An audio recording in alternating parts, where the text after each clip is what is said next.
হ্যাঁ ভাই, তুই আমার কোন জায়গা নিয়ে আসলি ভাই? এটা নিয়ে এলাম হলো আমরা যে সিলেট জাফলং যে ভ্রমণ করি, হ্যাঁ ওই সিলেট জাফলং যেরকম আমরা একটা আনন্দ ফিলিংস নেই, হ্যাঁ। সেই সিলেট জাফলং এর দ্বিতীয় জাফলং আমাদের তিস্তা নদীর তীরে হলো দ্বিতীয় জাফলং। অবশ্যই ভাই, সবাই দেখাইতেছি তো। ভাই এই তিস্তা, আপনাদের তিস্তা নদী যে এত সুন্দর, হ্যাঁ আমাকে তো আগে বলেন নাই কোনোদিন। ভাই, আমি তো তোমারে অনেক আগেই বলছিলাম যে ভাই আমাদের তিস্তা নদী দেখার জন্য অনেক সুন্দর, কিন্তু আপনি ভাই- তো এই তিস্তার ধারে আসেন নাই ভাই। এই তিস্তা ভাই- যে আমাদের একটা ঐতিহ্য তিস্তা, কিন্তু সেটা এখন বোঝা যাচ্ছে যে আমাদের তিস্তাটা অনেক সুন্দর এবং অনেক সুন্দর পরিবেশ তাহলে ভাই দেখার জন্য। দেখো, আগের দিনগুলো অনেক তাহলে আমি মিস করছি ভাই। হ্যাঁ। আমি যদি জানতাম যে এত সুন্দর, হ্যাঁ তাহলে আমি অনেক আগে আসতাম ভাই।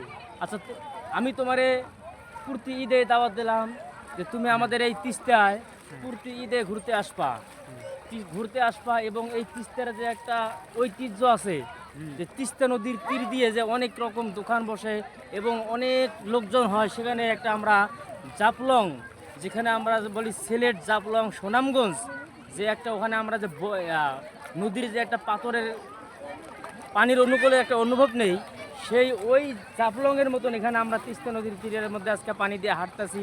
একবারে অনেক সুন্দর পরিবেশ, সুন্দর পানি। ভাই আমি এটা আগে কখনো বিশ্বাস করতে পারতাম না যে আপনার এই তিস্তা নদীটা